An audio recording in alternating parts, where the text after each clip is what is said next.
कलापथर सेवा समवाय समिति पाल्टिची दुर्नीतिर गंताघर चाषी हंतसंत संपादक चलाई निजर मनमानी। कटक जिला बांकी ब्लॉक कलापथर थिबा सेवा समवाय समिति को सेवा समवाय समितिर संपादक मिर्जा अनवर अली बेग चलाई मनमानी। सूचना था कि सेवा समवाय समितिर बोर्ड मेंबर जहाँकि निर्वाचित प्रतिनिधि स्थायी चाकरी मान्यता पाई निरीह तथा अशिक्षित चाषी दस्तखत को जालियाती करी चाषी ऋण अर्थराशि को निजस्व संचय जमा को नहीं जाइछंती। एमिति बहुत किछि दुर्नीतिर गंताघर पाल्टिछि कलापथर सेवा समवाय समितिर कार्यालय।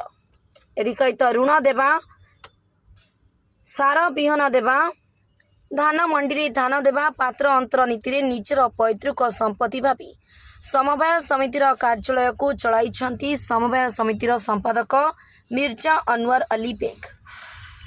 एसहित ऋण पर आसुथिबा चाषी को समिति संपादक अबांतर जुक्ति करी कहउछंती कि तुमे आम दलर कर्मी नुहे, तेणु तुमको ऋण दियाजिब नहीं, तुमे कौन करिपारिब करिकी देखाओ। आज को प्राय 8 वर्ष है समितिर ऑडिट नहेबा समितिर संपादक नाम रिकवरी टंका 9,30,937 थिबा सत्वे जो आधार रे कलापथर सेवा समवाय समिति को मॉडल समवाय समितिर मान्यता प्रदान करा जाई अछि। संपादक प्रथमे कलापथर सेवा समवाय समिति रे केउ पदवी रे नियुक्ति पाइले और पुनर्बार केते वर्ष व्यवधान रे संपादक नियुक्ति पाइले एवं संपादक नियुक्ति पाइबा दिन ठारू समिति रे निजस्व संचय जमा खाता खोली चाषींकर बहु दिनरू जनाथिबा अर्थराशि को कौशल क्रमे हड़प करी निज नाम रे जमा रखिछंती।